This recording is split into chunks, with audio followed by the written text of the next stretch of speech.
खावे, यह तो माटी हु खावी लगे।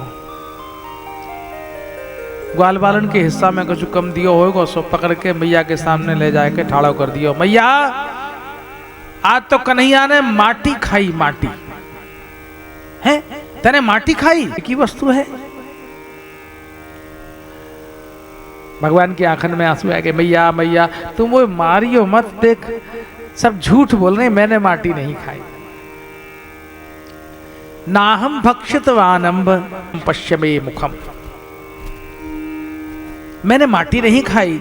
अगर तो को मेरी बात पे विश्वास नहीं है तो तू मेरा मुख देख लेना। और भगवान ने अपना पूरा मुख खोल दिया। मैया ने देखो पूरा ब्रह्मांड दर्शन भयो लाला के मुख में। कितने लोग, कितने ब्रह्मांड, एक नहीं अनेक ब्रह्मांड के दर्शन भई। कितने सूर्य, कितने चंद्र, कितने पर्वत, कितने नदी, कितने नाले। ओ ये कहा मैं देख रही हूं। मैया घबरा गई, रोम रोमांचित है गई। लाला रे तेरे मुख में कहा है। भगवान समझ गए मैया घबरा गई है। भगवान ने अपने विराट रूप के दर्शन मैया को कराए। भगवान कहना चाहे मैया ये जो माटी तो दिख रही है ये बाहर की वस्तु नहीं है, ये मेरे भीतर ही है। तो अगर मैंने यूं कही कि मैंने माटी नहीं खाई तो मैं झूठ नहीं बोलो, क्योंकि यह भीतर की ही वस्तु है। पूरा ब्रह्मांड मेरे भीतर है, कोई बाहर की वस्तु थोड़ी खाई मैंने। या लिए नाहम भक्षितवानंब, भगवान कभी झूठ नहीं बोलते हैं, सत्य ही बोलते हैं। भगवान सत्यम परम धीमहि कह के भगवान का स्मरण किया है, इसलिए परम सत्य है भगवान। झूठ थोड़ी बोलेगा कन्हैया, मैंने ना खाई। मैया झूठ बोल रहे हैं, यह तो पहले ही मेरे मुख में मौजूद है, कोई बाहर की वस्तु थोड़ी खाई, ये तो पहले से ही पूरा ब्रह्मांड मेरे भीतर समाया हुआ है। मैया को अपने विराट रूप के दर्शन भगवान ने कराई। मैया ने फिर लाला को अपने हृदय से चिपटाई लियो। एक बार मैया यह सोच के कि लाला दूसरे के घर में जाके चोरी करे, घर को माखन खावे नहीं है, कहा कारण है। सो एकदा गृहदासीषु यशोदानंद गेहिनी कर्मांतर नियुक्तासु निर्ममंत स्वयं दधी। मैया स्वयं दही बिलोय में बैठ गई। आज मैं लाला के ताई माखन निकालूंगी। और विशेष बात आज के माखन निकारवे में यह है कि मैया ने स्वयं कर्म करना शुरू किया। और कर्म की तरह नहीं कर रही है, कर्म के संग में लाला की बाल लीलान को गान करती जा रही है। तद बाल चरितानि च यानी यानी ही गीतानि तद बाल चरितानि च, गुनगुनाती जा रही है, भजन गाती जा रही है। भारतवर्ष में एक पुरानी, बहुत पुरानी प्रथा है, कोई भी काम करती हमारी मैया बहना तो गाय के करती। कोई भी काम करती, कहूं कोई के उत्सव में जा रही हैं, ब्याह में जा रही हैं तो गीत गाती हुई जा रही हैं। और कोई चक्की यो चलामती तो गीत गाय के, और धान कूट रही हैं तो गीत गाय के। कोई भी काम हो तो गाती बजामती वही काम करती, पुरानी रिवाज है हमारे देश की। सो मैया हूँ गाय रही है, पर आज के ज़माने में तो सिनेमा के गाने चल रहे हैं भैया, उन्हें कौन रोक सके। पर भगवान के भजन गायवे की रीत बहुत पुरानी है। भगवान को नाम लेते जाओ और कर्म करते जाओ, यही या देश की रीत नीति है। सो मैया गाय रही है, अब गीत गाय रही है अपने लाला की बाल लीलान के, और कर्म करती जा रही है। सो मैया के जूड़ा में गुथे हुए फूल विचार करे भी लगे, अरे ये मैया लाला के ताई माखन निकाल रही है, लाला के गीत गा रही है, और हम हैं कि मैया के जूड़ा में सिर पे चढ़े हुए हैं, ऐसी के ऊपर तो फूलन की वर्षा होनी चाहिए। सो जूड़ा में गुथे हुए फूल झर झर करके मैया के ऊपर गिरवे लगे। अजी जो गोविंद को गुणगान करेगो वहाँ के ऊपर तो फूलन की वर्षा होएगी ही होएगी। सो मैया के ऊपर फूलन की वर्षा हैवे लगी। कमर की कौंधनी में लगे हुए घुंघरू छन छन करके बज रहे हैं, यह गीत को साथ दे। लाला आयो मैया को, मैया मोए भूख लग रही है, आजा लाला गोद में आजा। सो मैया को दूध पीवे लगे। इतेक में कहा भयो कि चूल्हे पे चढ़ो भयो दूध उफन उफन के आग में आंच में गिरवे लगे हो। सो भैया ये दूध कैसे गिरवे लगे हो? पंडितन ने कही अजी दूध ने भगवान से शिकायत करी, भगवान हम तो तुम्हारे ताई ब्रज में आए कि तुम हमें स्वीकार करोगे और तुम हमें छोड़ के मैया को दूध पी रहे हो, तो अगर तुम हमें स्वीकार नहीं करोगे तो हम आंच में गिर गिर के अपनी जान दे देंगे, हम अपने प्राण त्याग देंगे, या तो हमें स्वीकार करो नहीं तो हम प्राण दे देंगे। या लिए दूध में उफान आएगा। एक विद्वान बोले नहीं नहीं, बात यह है कि मैया जब दही बिलोवे लगी सो कन्हैया ने हु मैया के हाथ पकड़ ले। सो मैया के हाथन के संग संग में कन्हैया के हाथ आगे पीछे हैवे लगे। लक्ष्मी जी घबराए गई।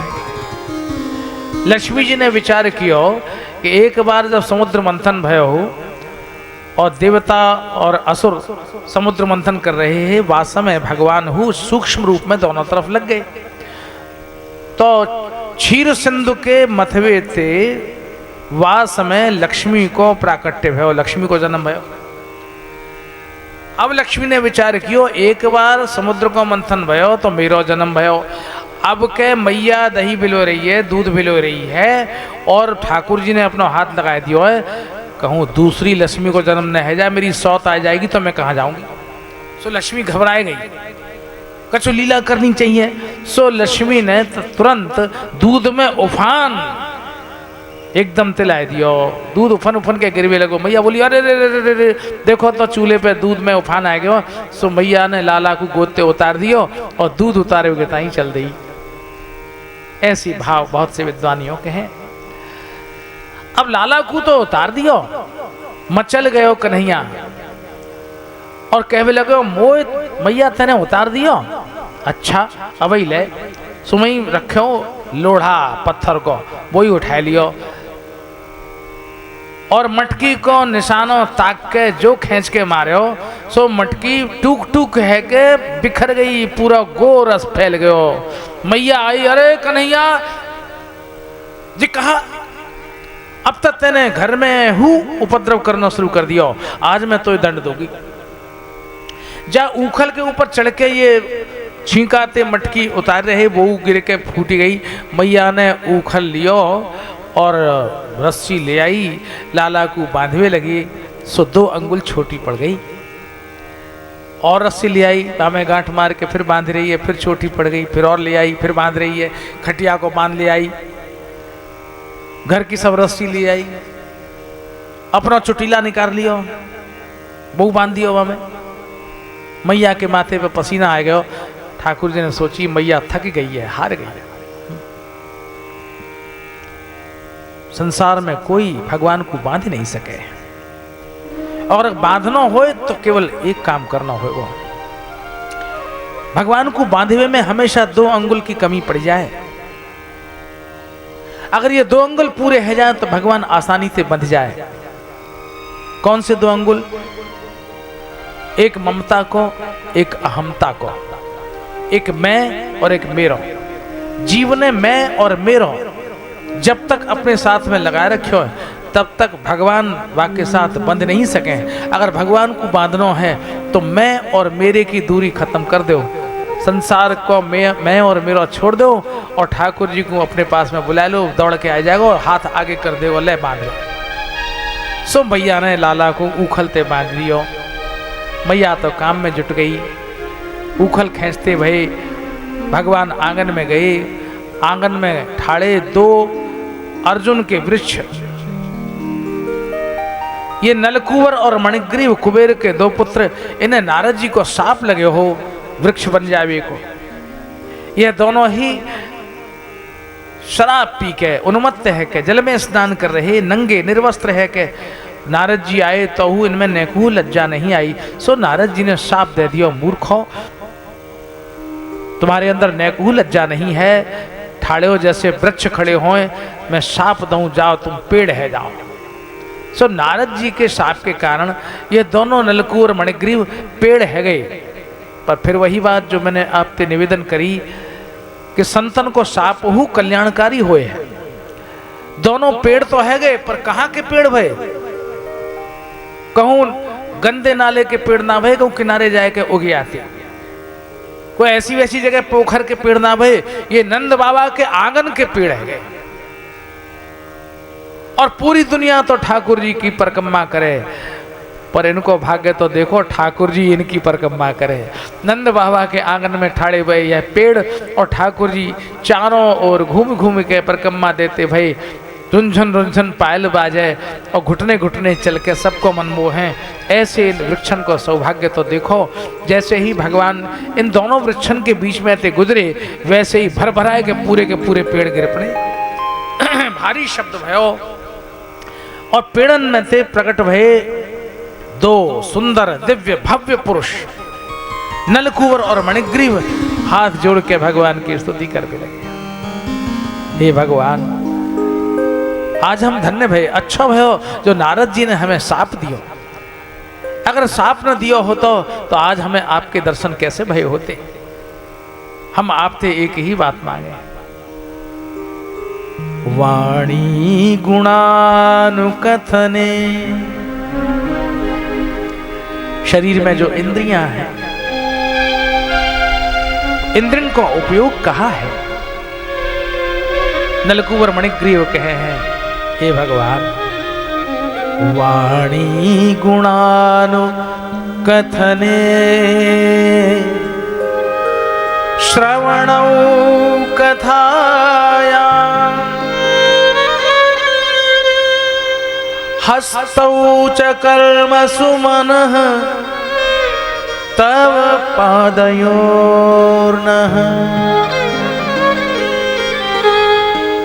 हमारी वाणी आपका गुणगान करती है, हमारे कान आपकी कथा सुनते रहे, हमारे हाथ आपकी सेवा में नित्य लगे रहे, हमारे चरण हमेशा आपकी ओर ही चले। आपके जो संत हैं वो आपके ही स्वरूप हैं, हमारे यह नेत्र उनको ही दर्शन करके कृतकृत्य है जाएं। ऐसे स्तुति करके नलकुवर मणिग्रीव वहां से पधारे और भगवान ने इन्हें मुक्त कर दिया। मैया आई और ये कहूँ लाला के चोट लग गई, कहा भयो इतने बड़े पेड़ गिर गए, कहूँ खरोच ना आई हो। सो मैया ने छाती पे लगा लियो और बाबा ने फिर निश्चय किया, भैया अब हम यहाँ गोकुल में नहीं रहेंगे, यहाँ तो बहुत उपद्रव है रे, कोई ना कोई असुर आ जाए, कभी को पेड़ गिर जाए, कभी कछुआ आ जाए, कभी कछुआ आ जाए। सो भैया अब तो हम चलेंगे वृंदावन, सबके सब तैयार रह जाओ, हम सब लोग वृंदावन प्रस्थान करेंगे। यह कहते हुए बाबा ने ग्वाल बालन को आज्ञा करी है और सबरे ग्वाल बाल वृंदावन चलवे की तैयारी करवे लगे। चलो हम हूँ वृंदावन का चलें, ठाकुर को नाम लेते भय वृंदावन प्रस्थान करें।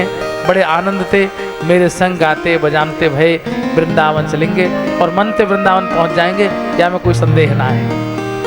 मेरे संग चलियो और वृंदावन पहुंच जाइयो और फिर देखियो वहां का होगी। चल वृंदावन, चलो वृंदावन से चल वृंदावन, चल चल वृंदावन, चल वृंदावन, मन चल वृंदावन, चल चल वृंदावन, चल वृंदावन, चल वृंदावन, चल वृंदावन। जहाँ विराजे राधा रानी और हमारे मनमोहन, चल वृंदावन, चल वृंदावन, चल वृंदावन, चल वृंदावन, चल वृंदावन, चल वृंदावन, चल वृंदावन।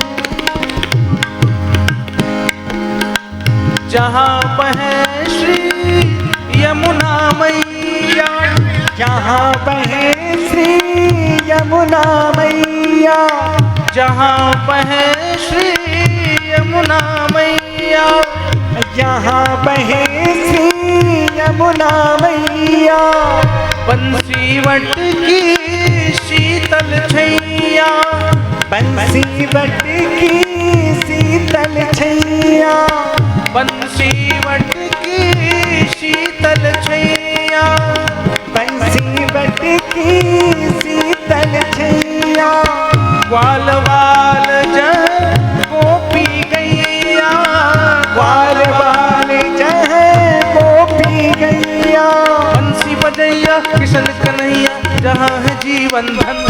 चल वृंदावन, चल वृंदावन, चल वृंदावन, चल वृंदावन, चल वृंदावन, चल वृंदावन, चल वृंदावन, चल वृंदावन, चल वृंदावन, चल वृंदावन, चल वृंदावन, चल वृंदावन।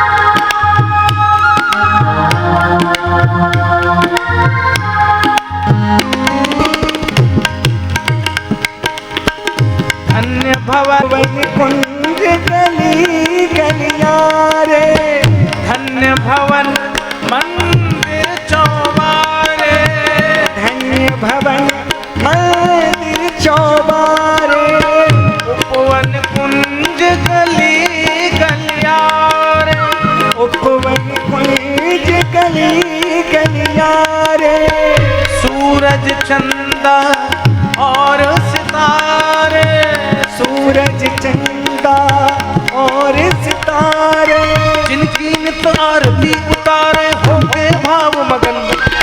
चल वृंदावन, चल वृंदावन, चल वृंदावन, चल वृंदावन, चल वृंदावन, चल वृंदावन, चल वृंदावन, चल वृंदावन, चल वृंदावन, चल वृंदावन, चल वृंदावन, जहाँ विराजे राधा रानी और हमारे मनमोहन।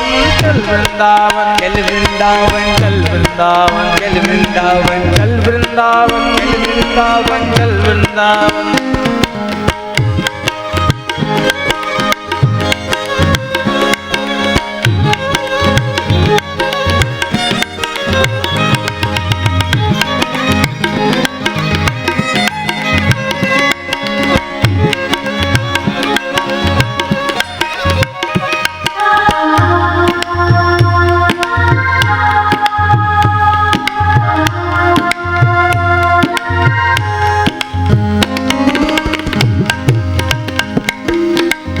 ठाकुर मेरे कुंज बिहारी, ठाकुर मेरे कुंज बिहारी, कुंज बिहारी श्याम कुंज बिहारी, कुंज बिहारी श्याम कुंज बिहारी, ठाकुर मेरे कुंज बिहारी, ठाकुर मेरे कुंज बिहारी, मोर मुकुट पीतांबरधारी, मोर मुकुट पीतांबरधारी, चितवन चंचल है अति प्यारी, चितवन चंचल है अति प्यारी, राधावर मन मोहन कृष्ण वारुतन और मन। चल वृंदावन, चल वृंदावन, चल वृंदावन, चल वृंदावन, चल वृंदावन, चल वृंदावन, चल वृंदावन, चल वृंदावन, चल वृंदावन, चल वृंदावन, चल वृंदावन, जहाँ विराजे राधा रानी और हमारे मनमोहन। चल वृंदावन, चल वृंदावन, चल वृंदावन, चल वृंदावन, चल वृंदावन, चल वृंदावन, चल वृंदावन, चल वृंदावन, चल वृंदावन, चल वृंदावन, चल वृंदावन, चल वृंदावन, चल वृंदावन चल वृंदावन चल वृंदावन चल वृंदावन चल वृंदावन चल वृंदावन चल वृंदावन चल वृंदावन चल वृंदावन चल वृंदावन चल वृंदावन। अद्भुत है वृंदावन, तीन ओर से यमुना से घिरा हुआ। वर्षा ऋतु गई, शरद ऋतु आई। सरोवर में खिले हुए कमल के पुष्पों ने अपनी सुगंध बिखराई। पुष्पों का पराग चुराकर उड़ चले भ्रमरों ने अपने गुंजन से सारे वातावरण को आनंदमय कर दिया। खिले हुए कमल के पुष्प, फैली हुई है सुवास। इत्थम शरत स्वच्छ जलम पद्माकर सुगंधिना न्यविशत वायुनावातम सगो गोपाल गोच्युत। ग्वाल बालों के साथ सांवरे कन्हैया अधरों पर बांसुरी रखे हुए गौओं के पीछे पीछे मंथर गति से श्री वृंदावन धाम में यमुना के तट पर विहार कर रहे हैं। कितनी सुंदर छटा है। एक चंद्र गगन में है तो एक चंद्र धरती पर है। गगन का चंद्र अस्त होता है, धरती का चंद्र हमेशा आह्लाद देता है। गोपिकाएं आपस में चर्चा करती हैं। श्री कृष्ण जब गोचारण के लिए वन में चले जाते हैं तो गोपियों का मन श्री कृष्ण के साथ साथ उनके साथ ही चला जाता है।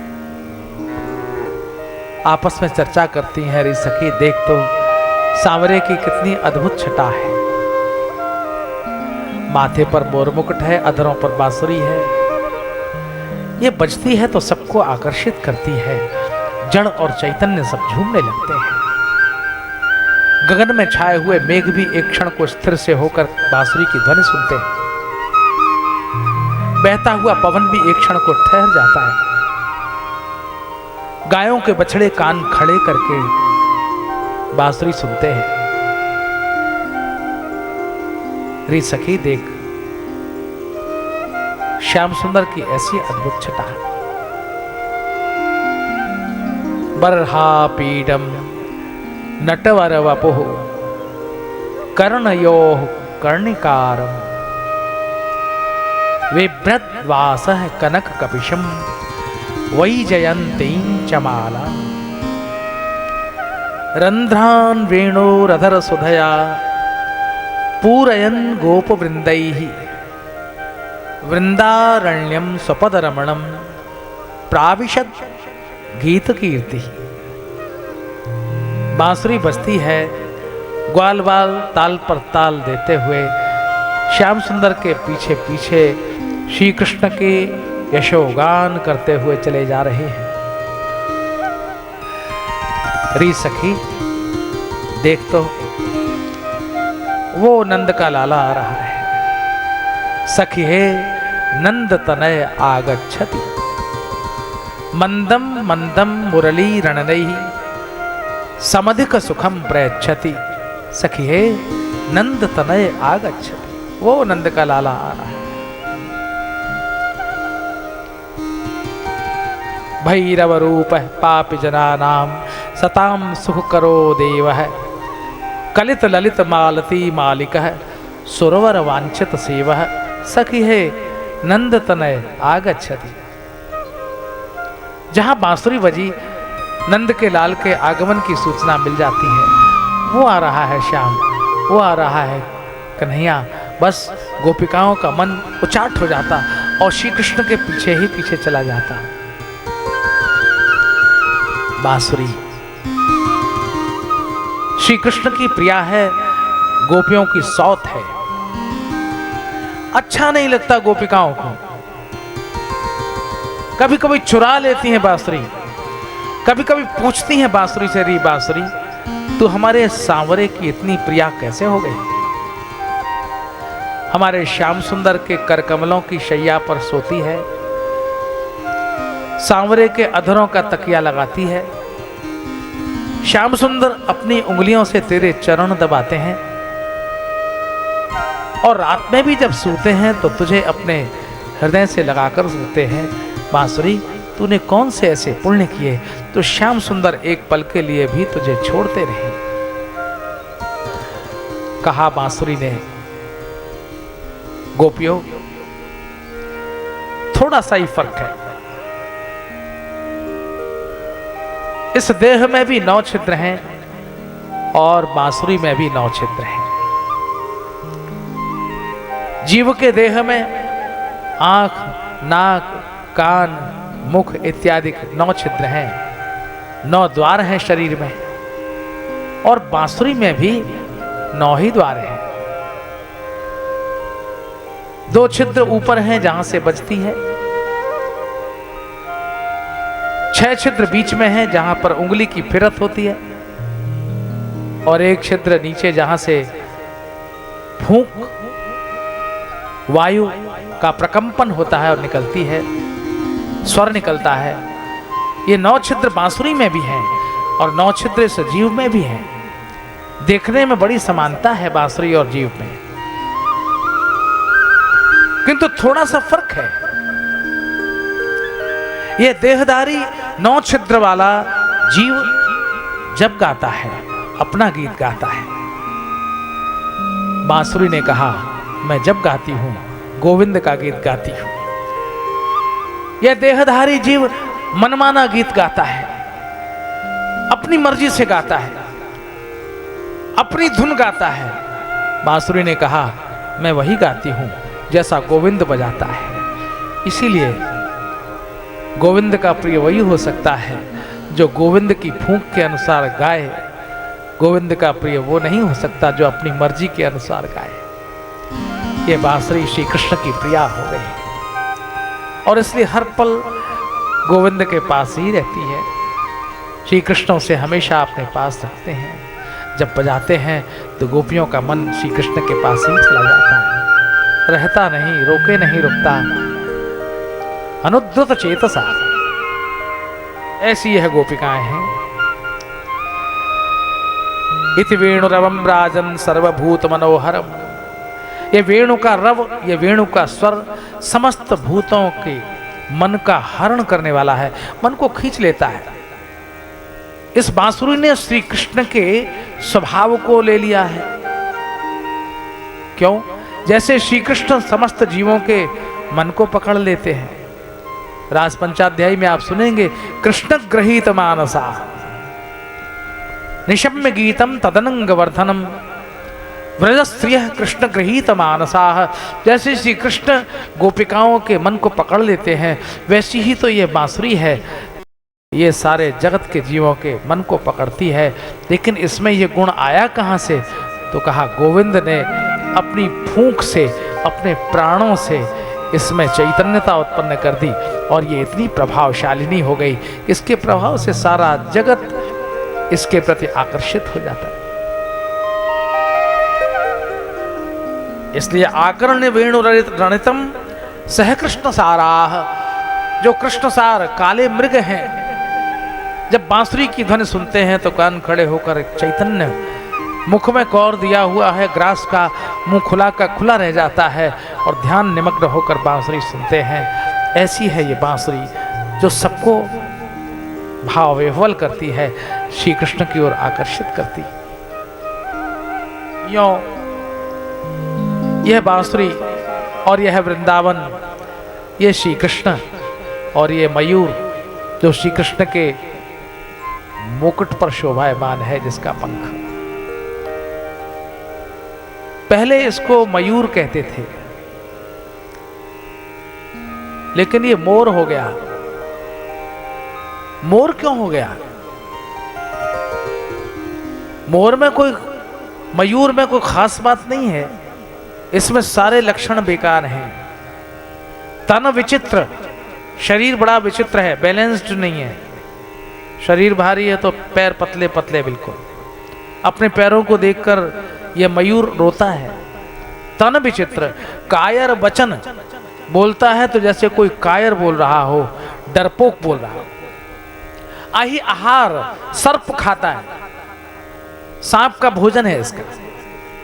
चित्त घोर, अघोर चित्त वाला है, इसमें कोई विशेषता नहीं है, इसमें कोई गुण भी नहीं है, लेकिन ये श्री कृष्ण का इतना प्रिय कैसे हो गया और इसका नाम मोर कैसे पड़ गया?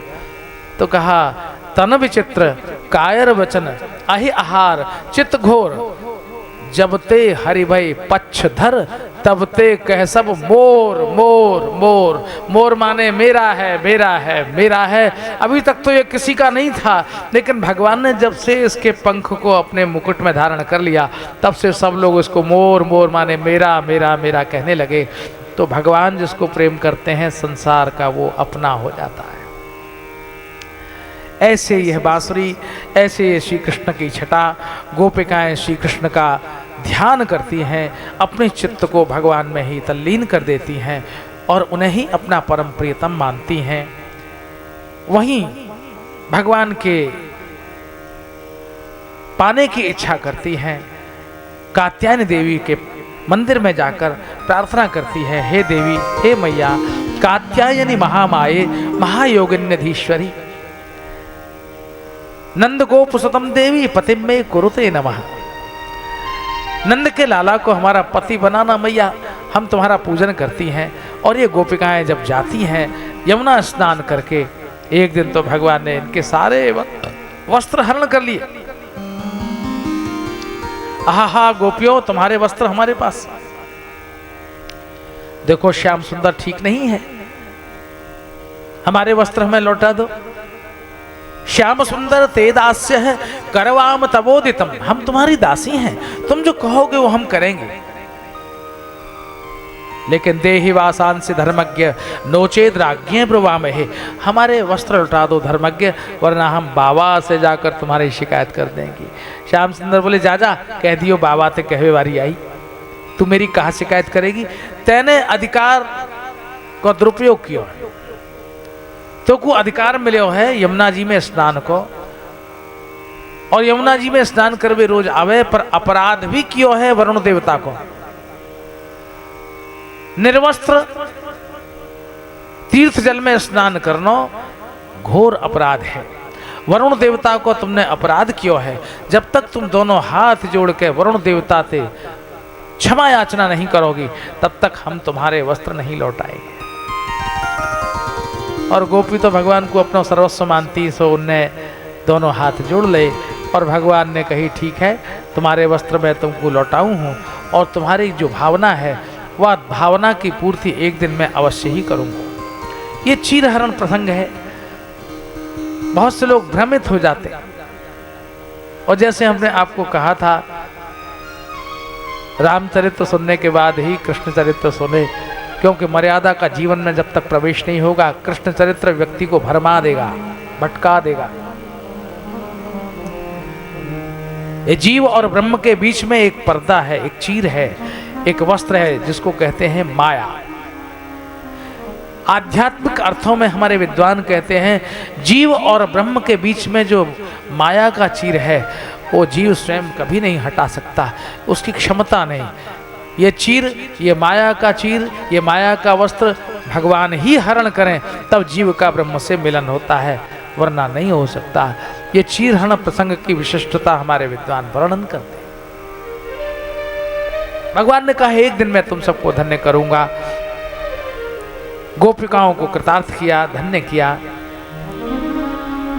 और तब गोपिकाएं फिर कात्यायनी के मंदिर में जाकर श्री कृष्ण को ही पाने की लालसा से देवी का पूजन करने लगी। एक दिन ग्वाल बाल यमुना के तट पे भूखे और प्यासे, ओ भैया बलदाऊ तुमने इतने बड़े बड़े असुर मारे, एक असुर तो अभी तक मरे ही ना है, वो कौन सा असुर है भैया? राम राम महावीर्यो, राम राम महावीर्य, कृष्ण दुष्ट निवर्हण, एषा वै बाधते क्षुण्णस्तच्छान्तिं कर्तुमर्हथ। बहुत जोर थे ये भूख को असुर हमें सता रहे हो, इतने राक्षस मार दे पर भूख को राक्षस ये अभी तक मरे ही ना है, भूख लगती रहे, ये राक्षस सताता ही रहे, बड़ी जोर से भूख लग रही। भगवान बोले तुम सब के सब चले जाओ जमुना जी के तट पे, और वहां सबरे ब्राह्मण यज्ञ कर रहे हैं, उनते कहियो कछु खाए पिए को दे दो मिल जाएगा। सबके सब ग्वाल वाल गए और वहां ब्राह्मण सब यज्ञ कर रहे, स्वाहा स्वाहा। ब्रजवासी बोले ओ भैया स्वाहा, एक आध स्वाहा यहूं कर दे।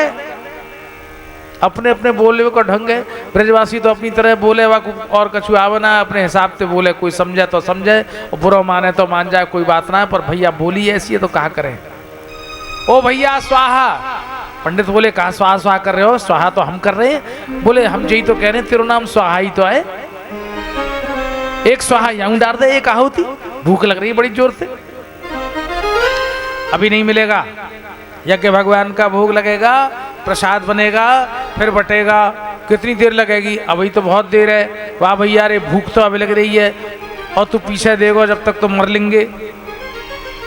बेचारे रोते बिसूरते ब्रजवासी कन्हैया के पास आए, भैया कन्हैया उनने तो हमें कुछ दिया ही ना है। भगवान बोले अरे पागल हो बावरे हो, तुम कहाँ पहुंच गए माँ, ऐसा करो उन ब्राह्मणन की घरवारिन के पास जाओ। ये ब्राह्मणी बहुत भावुक, बहुत श्रद्धा इनके अंदर हुए है, अन्नपूर्णा की अवतार है, उनसे जाए के कहोगे तब तुम्हारा निस्तार रह जाएगा। सबके सब पहुंच गए। ओ पंडितानियों तुम कैसे आए भैया? पंडितानी जी हमारे कन्हैया को भूख लग रही है। लो लोगों को स्वभाव हुआ काम तो अपना करना चाहे और नाम कोई और को ले लें। जैसे जो भगत लोग हैं ना वैष्णव, यूं कहें ठाकुर जी के भोग को समय है गया, यो ना कह रहा मेरी भूख को समय है गया, भूख तो खुद लग रही है और ठाकुर जी को नाम ले रहे हो। पंडितानियों कन्हैया भूख लग रही है, कछु चाहिए भोग भंडार हो तो। अच्छा कन्हैया आयो है, बस तत्काल ये ब्राह्मणन की पत्नी ने बहुत सुंदर दिव्य दिव्य व्यंजन बनाए, थारीन में सजाए के ले चली जमुना के तट पे और कन्हैया के समक्ष अर्पण किए 56 भोग। कितने प्रकार के व्यंजन, ठाकुर ने तो भोग लगाया ही, पर ठाकुर भोग लगावे कहाँ है, वो तो सूंग है, भोग तो दूसरे लगावे जो संग में लगे रहे। सो भैया ग्वाल वालन ने चकाचक माल चर लियो, वारे कन्हैया तेरो जय जयकार होए और खूब खैरे पी रहे हैं। पंडितानी प्रसन्न है गई, पंडित जी उनके स्वाहा स्वाहा करते रह गए और पंडितानी को भगवान के दर्शन है गए। भैया जो ज्यादा बुद्धि वारो है वाह भगवान ना मिले और जाके हृदय खुले हुए हैं, जाके अंदर भाव है वाकू भगवान आसानी से मिल जाए। इन पंडितानी को भगवान के दर्शन है गए और पंडित जी स्वाहा स्वाहा करते रह गए। वहीं जमुना जी के तट पे भगवान यों कहे भैया भाव ते मोह मानियो, जब मैं आसानी से मिल जाऊंगा। ऐसे ग्वाल वाल श्याम श्याम सुंदर के संग में गैया चराए भी रोज जाए हैं और रोज कोई न कोई नई लीला ठाकुर जी करें। एक दिन की बात है, कन्हैया को लग रही भूख और बाबा कर रहे पूजन कोई देवता को। कन्हैया ने मैया को आंचल पकड़ लियो, मैया मैया वो भूख लग रही है। लाला आज तो गजब है गो, वैसे लगे ना है और आज लग रही है और आज तो मिलेगा ना जल्दी से। चौ मैया आज तो देवता को पूजन है, रो बाबा पूजन में लगे हुए हैं, देवता पूजन से संतुष्ट रह जाएंगे, भोग लगेगा जब प्रसाद बनेगा जब बटेगा। कौन से देवता को पूजन है भैया? अब जो तो मालूम ना लाला रे तो तेरे बाबा को मालूम होगी, बाबा ते पूछ ले। पहुंच गए श्याम सुंदर, बाबा ये कौन से देवता को पूजन है? लाला रे ये देवता है हमारा खानदानी, हमारे पुरखा इनको पूजन करते आए हैं, सो हम कर रहे हैं। बाबा इनको कुछ नाम होएगा काम होएगा, कौन सा देवता है? लाला रे बात ये है, परजन्यो भगवान इंद्रो, परजन्यो भगवान इंद्रो, मेघास्तस्यात्ममूर्तयः,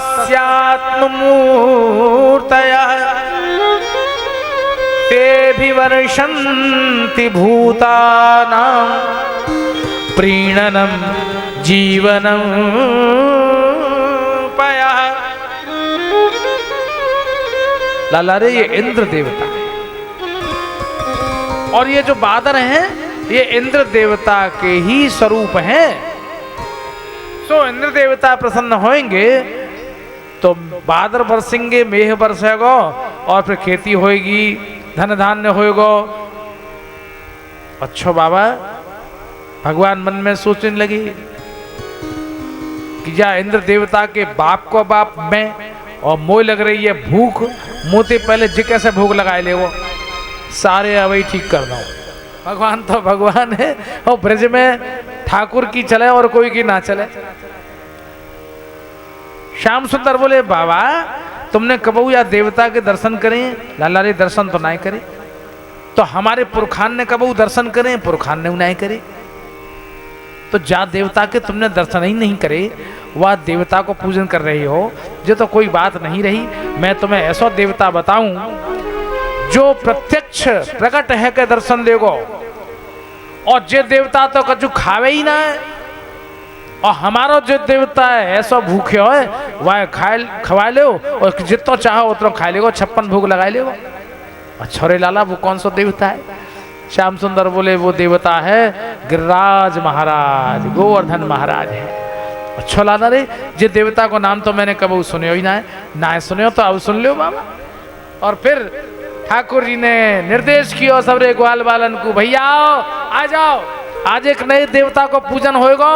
गिरिराज महाराज को दर्शन करेंगे, पूजन करेंगे, प्रत्यक्ष देवता प्रकट है के भोग लगावेगो। रंग बिरंगे पोशाक पहन के सबरे ब्रजवासी थार सजाए के गीत गाते भाई गिरिराज महाराज के दर्शन करवे को चल दे। चलो हम चलें, गिरिराज महाराज की कृपा होगी तो हमारे जीवन में हूँ धन धान्य खूब होगा। देखो छाए गए इंद्र देवता आसमान में, और बरस रहा है पानी जो डर पे।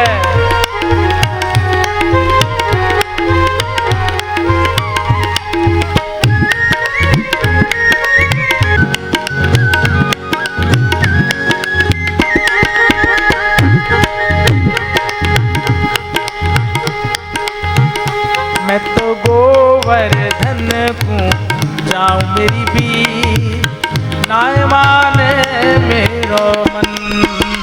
मैं तो गोवर्धन को जाऊं मेरी वीर, नाय माने मेरो मन, मेरो मन, मेरो मन, मेरो मन। मैं तो गोवर्धन को जाऊं मेरी भी नाय माने मेरो मन, मेरो मन। मैं तो गोवर्धन को जाऊं मेरी वीर, नाय माने मेरो मन, मेरो मन।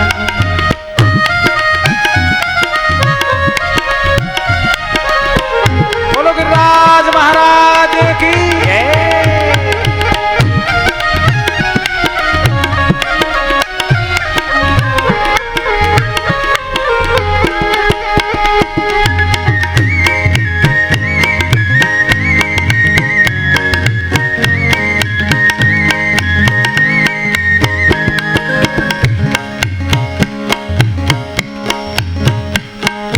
सात कोस की तय परिक्रमा, सात कोस की तय परिक्रमा, सात कोस की तय परिक्रमा, सात कोस की तय परिक्रमा।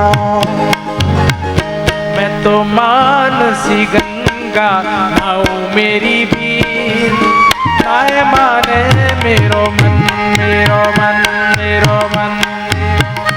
मैं तो मानसी गंगा नाऊ मेरी वीर, नाय माने मेरो मन, मेरो मन, मेरो मन। मैं तो गोवर्धन को जाऊं मेरी वीर, नाय माने मेरो मन, मेरो मन, मेरो मन, मेरो मन। मैं तो गोवर्धन को जाऊं मेरी वीर, नाय माने मेरो मन, मेरो मन।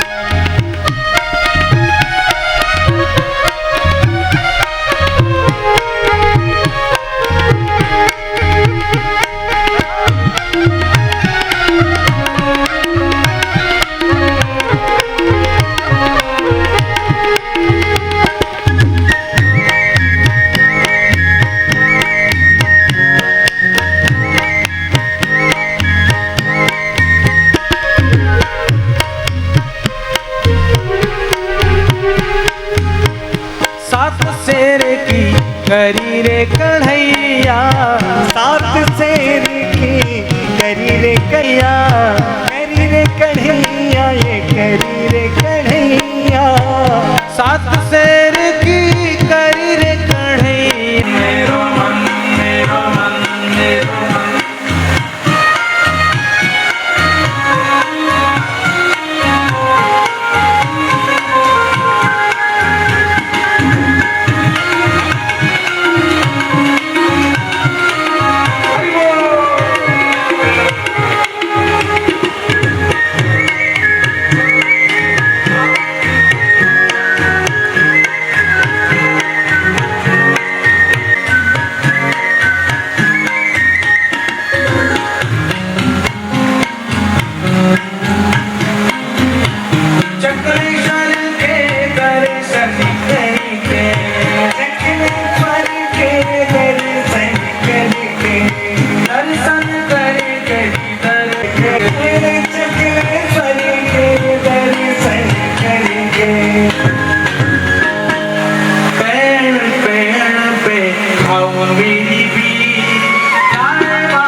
चंद्र सखी भज चंद्र सखी।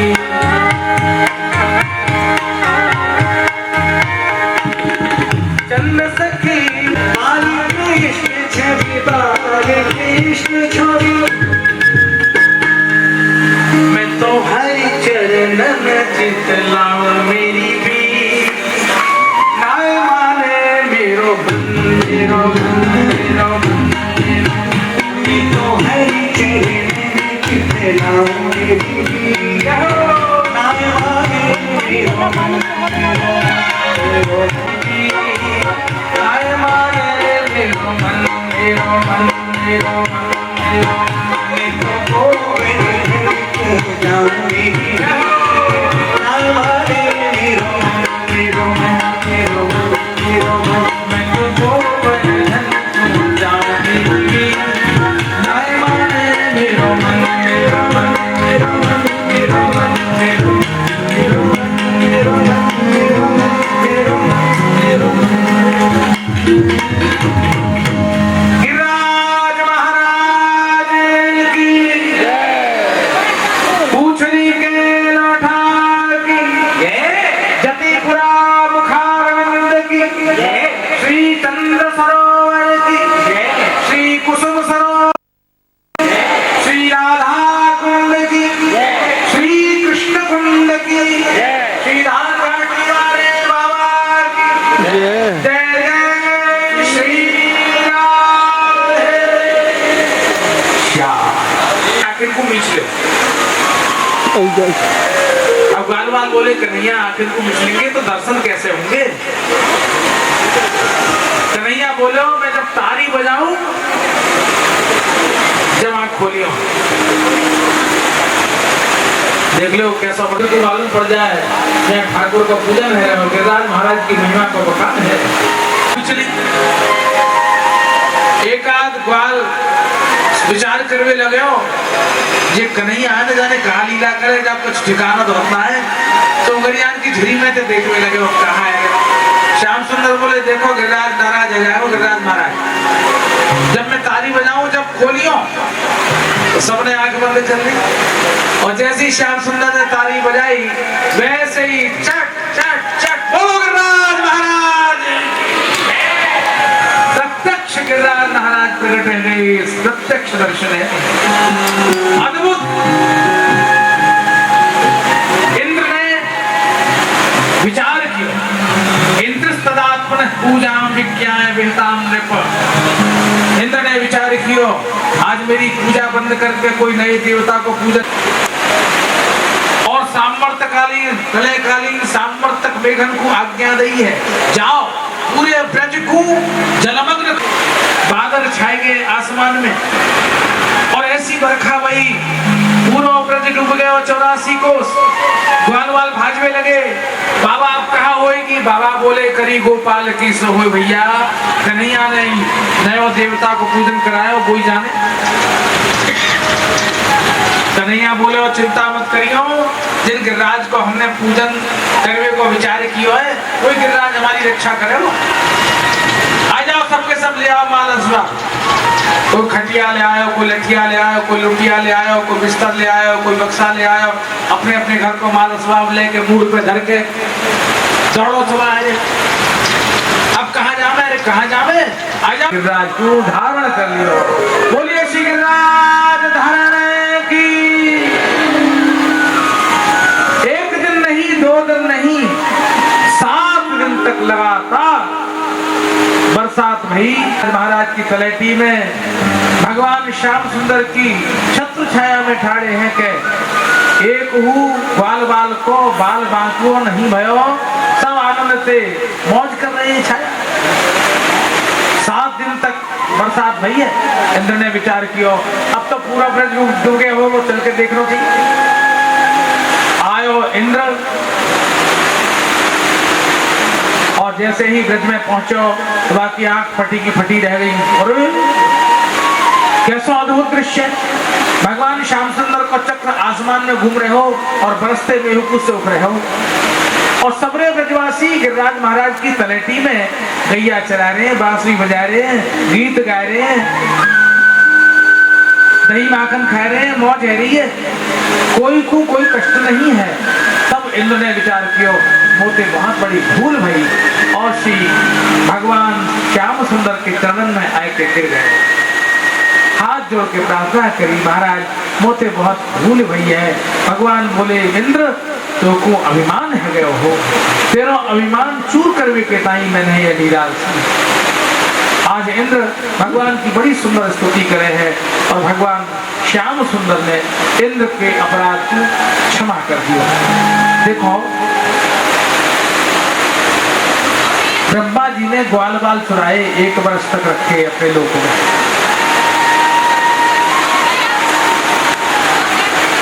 अपराध क्यों? के रूप में ब्रज में रहे आए 1 वर्ष। इतना बड़ा अपराध क्यों कि भगवान से वियोग कराए दियो ग्वाल बालों का।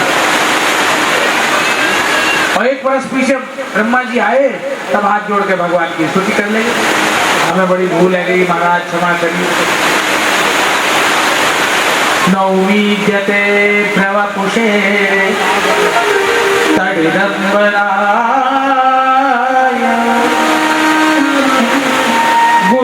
गुंजावतंस परिपिक्षण मुखा कवल विशान वेणु लक्ष्मश्रिये मृदुपदे पशुपांगजाय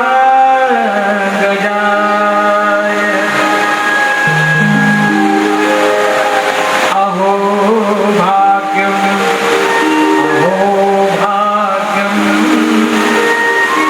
नंद गोप प्रगौकता अहो भाग्यम यन्मित्रम परस्ता है ठाकुर बताता है, प्रमाण देता है कि भागवत में जो लिखा है सत्य लिखा है। अहो भाग्यम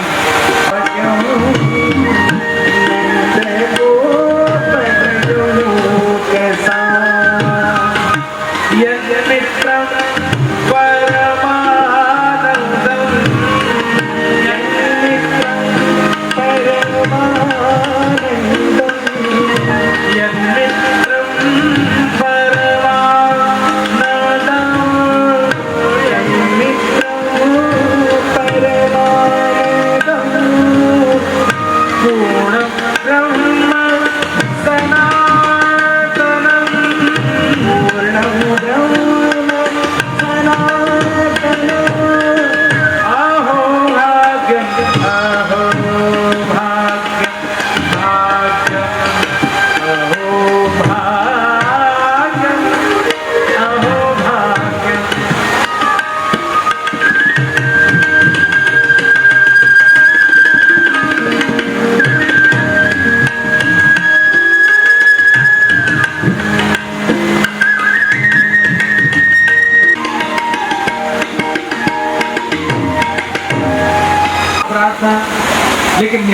गलत क्यों?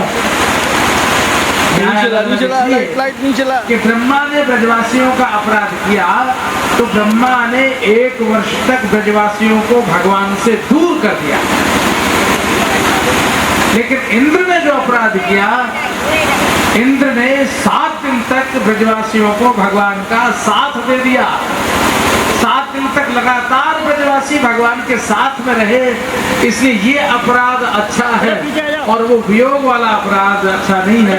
भगवान ने क्षमा कर दिया। इंद्र पूजा कर रहे हैं, बाबा जान गए, पे ताव दे के बाबा बोले मेरा कन्हैया समय समय जहाँ समय गर्गाचार्य जी ने जाकर नामकरण किया हो, वहाँ समय गर्गाचार्य जी ने कही ही तुम्हारा बालक कोई साधारण नहीं है, ये सतयुग में सफेद, त्रेता में लाल और इदानीम कृष्णदांकत है, यहाँ समय काले वर्ण से जन्मे है, साक्षात भगवान है भगवान। ब्रजवासी थोड़ी पे हाथ धरे, ब्रजवासी बड़े मगन है के अपने लाला को देख रहे हैं और गौरव मान रहे हैं, हमारा कन्हैया ऐसा वैसा ना है, या कन्हैया को पूजन तो इंद्र देवता हुआ है के करे हैं। हमारे पुरखा जो इंद्र देवता को पूजन करते आए हैं, आज वही इंद्र देवता हमारे कन्हैया को पूजन कर रहे हैं। कितनी बड़ी बात है, सब आनंद मना रहे हैं। गिरिराज महाराज प्रत्यक्ष दर्शन दे रहे हैं, या को हम दर्शन करें, मगन है जाए और मगन है कि उनको गुणगान करें। रूप निहारियों, एक एक छवि देखियो, छटा देखियो, ठोड़ी देखियो, आंख देखियो, कानन के कुंडल देखियो। आओ गिरिराज जी महाराज के हम दर्शन करें आते हैं।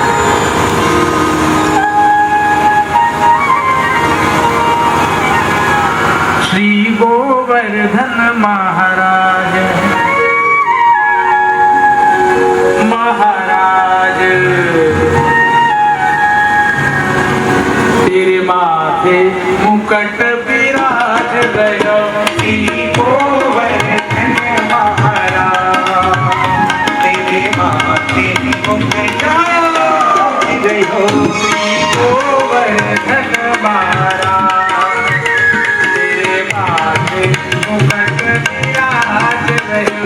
श्री गोवर्धन महाराज तेरे माथे मुकुट विराज रहो।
झांकी तेरी झांकी बनी है मिसाल तेरे माथे मुकुट विराज रहे और तेरी झांकी बनी है मिसाल गोवर्धन महाराज तेरे माथे मुकुट विराज रहे श्री गोवर्धन महाराज तेरे माथे मुकुट विराज रहे श्री गोवर्धन महाराज तेरे माथे मुकुट विराज रहे श्री गोवर्धन महाराज तेरे माथे मुकुट विराज रहे बोलो विराज आपत्तियों से विपत्तियों से दावानल पान कर गए ब्रजवासियों को बचाने के लिए, दिन में ही नहीं रात्रि में भी। इसका सीधा अर्थ यह है दिन रात वही तो भवताप से बचाता है। हम सोचते हैं कि शायद हम अपने पुरुषार्थ से जगत के दुखों से बच सकते हैं, लेकिन बचाने वाला तो गोविंदा है, वो ही बचाता है। नाग पीछे लगा हुआ है सबके, सर्प लगा हुआ है ना। और ब्रजवासियों के यहाँ भी यदि यमुना में कोई सर्प आके बैठ जाए तो उससे कौन बचावे। विलोक के दूषिताम कृष्णाम कृष्ण कृष्णा है ना विभु। भगवान ने देखा एक काला नाग यमुना में आकर रह गया है, वहां किसने बचाया? भगवान ने बचाया। गेंद खेलने के बहाने से कूद गए जल में, काली नाग को नाथ कर प्रकट हो गए। पांचों फणों पर ताता थैया नृत्य करते हुए भगवान का जब प्राकट्य हुआ, सबने देखा इन पांचों फणों से रक्त नहीं विष निकल रहा था, विष। श्रीमद् वल्लभाचार्य जी महाराज अपनी कारिका में कहते हैं, जीव की ये पांचों इंद्रियां विषय रूपी विष, यह विषय रूपी विष निकले कैसे? तो कहा इन इंद्रियों पर ठाकुर का नृत्य करा दो, सारे विषय निकल कर बाहर चले जाएंगे। जब तक विषय अंदर है इंद्रियों में, तब तक ही यह जीव संस्कार में दुखी है, परेशान है, इस संसार में भटकता है। जिस दिन इन इंद्रियों पर भगवान का नृत्य हो जाएगा तो हो जाता है। यही है श्री कृष्ण की आनंदमयी कथा का सार। जहां जहां जब जब देखते हैं भगवान अपने भक्तों को बचाने के लिए तत्पर हो जाते हैं, चाहे वो वर्षा हो इंद्र के द्वारा की गई, चाहे वो काली नाग का यमुना में आना हो, और चाहे वो दावानल जिसने सारे वन को जला दिया हो, भगवान अकेले उसका पान कर जाते हैं। इन ब्रजवासियों को बचाने वाला रक्षक कौन है? वही गोविंद, वही गोविंद जिसको अपना परम प्रियतम मानकर ब्रजवासी नित्य सकते। उनके जीवन की प्रत्येक चर्चा में गोविंद है, उनकी हर बातचीत में श्री कृष्ण है, उनके जीवन में, व्यवहार में, स्वप्न में, जागृत में श्री कृष्ण ही बसे हुए हैं। भला उन पर विपत्ति कैसे आ सकती है? श्री कृष्ण की यह आनंदमयी कथा चर्चा करते हुए और इंद्र के इस कोप का वर्णन करते हुए श्री सुखदेव जी मौन हुए हैं। संध्या काल है, अग्निहोत्र का समय है और प्रभु भजन का अवसर देखकर श्री सुखदेव जी ने मौन धारण किया। हम भी मौन धारण करें। आज के दिवस का यह सत्र समाप्त करते हैं। कल पुनः समय से उपस्थित होंगे आगे की कथा चर्चा के लिए। आगे भगवान का विवाह कल होने वाला है। जो लोग रुक्मिणी जी के पक्ष के हैं वो वैसी तैयारी करना, और जो भगवान श्री कृष्ण के पक्ष के हैं वो वैसी तैयारी करना।